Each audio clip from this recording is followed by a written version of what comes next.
کیا ان سے بھی پاک صاف اور ان سے بھی اچھی نیت کی کوئی عورت ہو سکتی ہے؟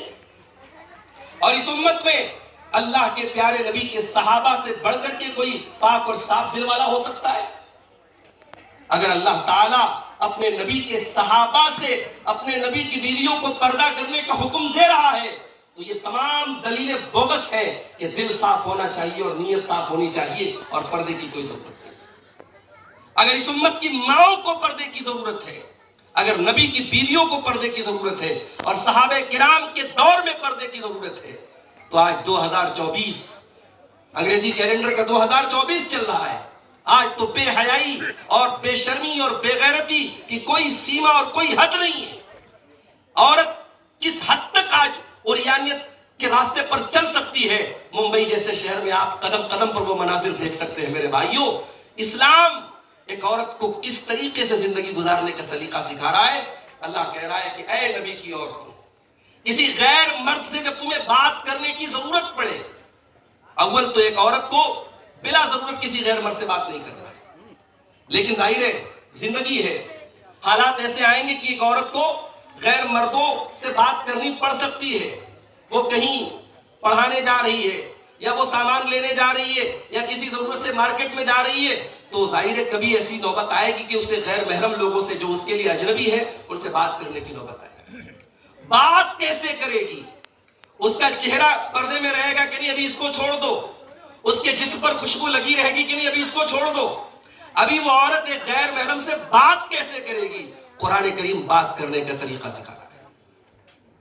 اسے یہ بھی پتا چلا کہ عورت کا پردہ کوئی لائٹلی ہلکے میں لینے والی چیز نہیں ہے کہ صاحب عمل کر لو تو چلے گا، نہیں کرو تو بھی چلے گا۔ قرآن کریم میں اللہ تعالیٰ اس مسئلے کی ایک ڈیٹیل کو بیان کر رہا ہے۔ ایک عورت کو کسی غیر مرد سے بات کرنا ہو تو بات کیسے کرے، قرآن کریم بات کرنے کا سلیقہ سکھا رہا ہے۔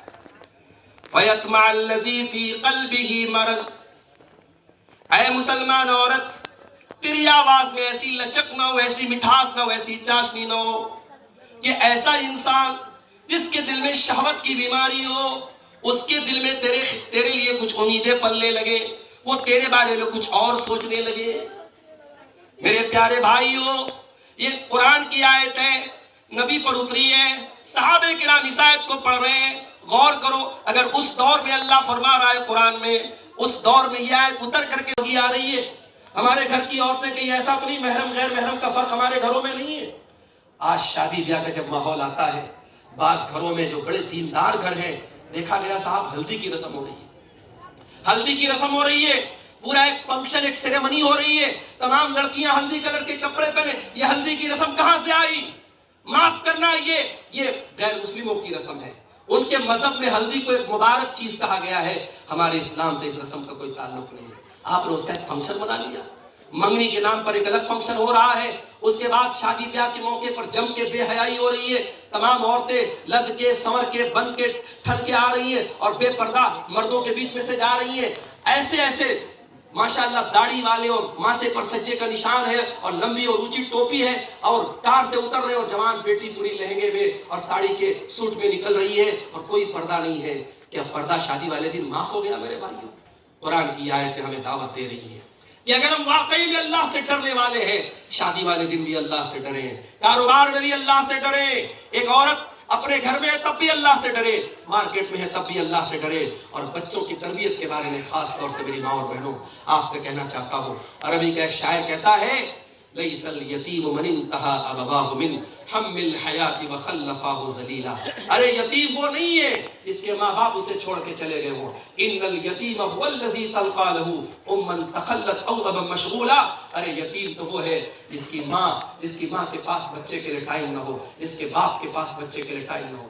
اپنے بچوں کو ٹائم دو میرے بھائی، اپنے بچوں کو دین سکھانے کے لیے ٹائم دو۔ اور واللہ آج بھی ایسے باپ موجود ہیں کہ وہ رہتے ہیں سعودی عرب میں، جاب کرتے ہیں، بچہ بنارس کا، بچہ جون پور میں اور فیملی جون پور میں اور الہ آباد میں رہتی ہے، اور وہ سعودی عرب سے بیٹھے بیٹھے ڈیلی 2 گھنٹے 3 گھنٹے اپنے بچوں سے ان کی دعائیں سنتے ہیں، قرآن سنتے ہیں، بچوں کی تعلیم پر نظر رکھتے ہیں۔ اگر باپ یہ سوچ لے کہ مجھے اپنے بچوں کی تربیت پر توجہ دینا ہے، آپ کو ٹائم نکالنا پڑے گا اور آپ نکالیں گے۔ اور اگر آپ کو یہ لگتا ہے کہ آپ نے اچھے اسکول میں ایڈمیشن کرا دیا، کتابیں لا کے دے دی، کپڑا لا کے دے دیا اور یہی بس ہے اور یہی کافی ہے،